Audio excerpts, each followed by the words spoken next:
Praca do Comercio. This sprawling waterfront plaza faces the Tagus River to the south and is still commonly known in Portuguese as Terreiro do Paço, because it was where the Portuguese royal palace, the Paço da Ribeira, stood for over 200 years until destroyed by the Great Earthquake in 1755. I'm Eddie, and I like to travel and document my adventures. And this is Eddie on the Go.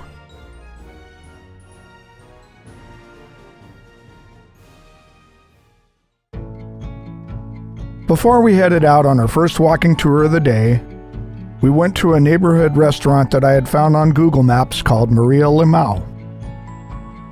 The food at Maria Limão set the tone for the day on a good, healthy note, with signature crepes and other delicious offerings.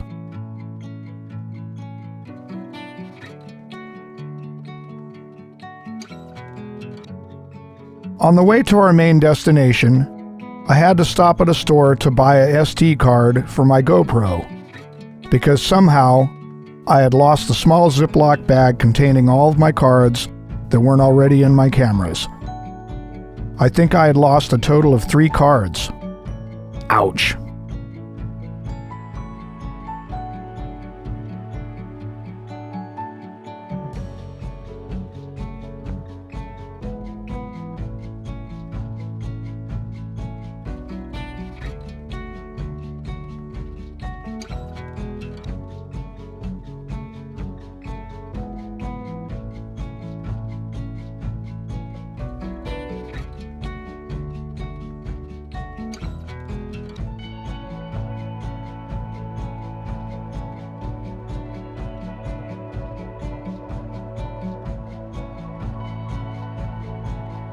After that little side trip, we ordered another Uber and headed to the square. On November 1st, 1775, during the reign of King José I, a great earthquake followed by a tsunami and fire destroyed most of Lisbon, including the Ribeira Palace and other buildings by the river.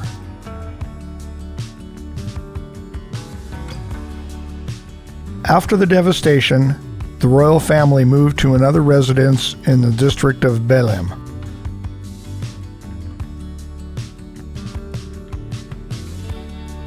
The king's prime minister, the Marquis of Pombal, coordinated a massive rebuilding effort led by Portuguese architect Eugenio dos Santos, who designed a large rectangular square in the shape of a U facing the Tagus.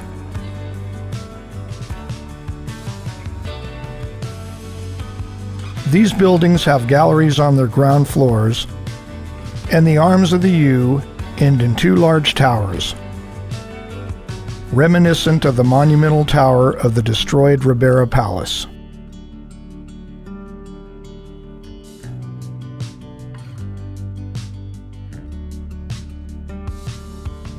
The Great Arch was designed by Portuguese architect Santos de Carvalho and was completed in 1873. The then new arcaded buildings acted as a point of entry to the city of Lisbon.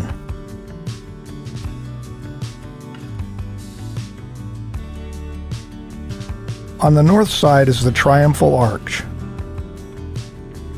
and one of the city's legendary cafes, Café Martinho da Arcada. It dates from 1782 and was a favorite of poets Fernando Pessoa and Almeida Garrett, and of novelist Eça de Queiroz.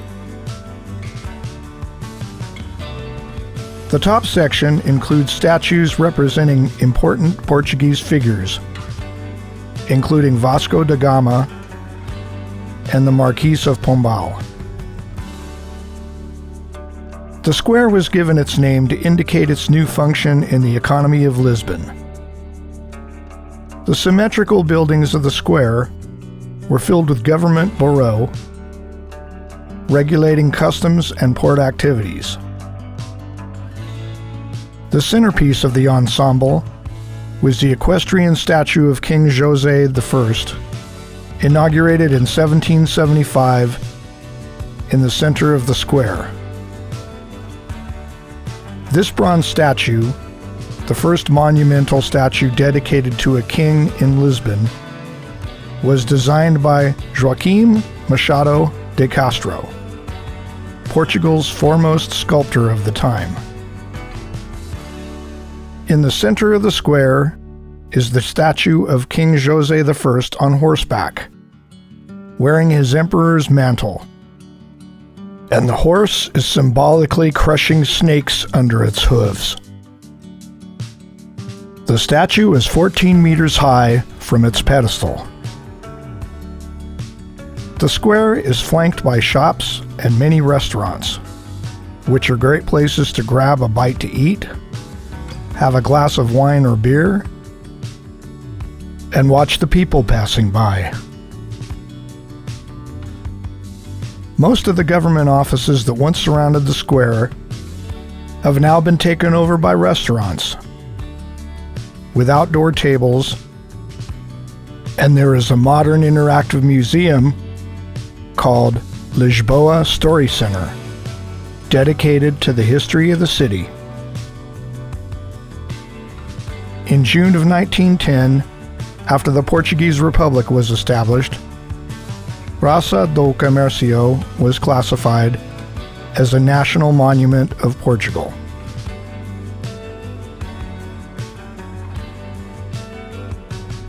Thank you for watching, and I'll see you in my next video.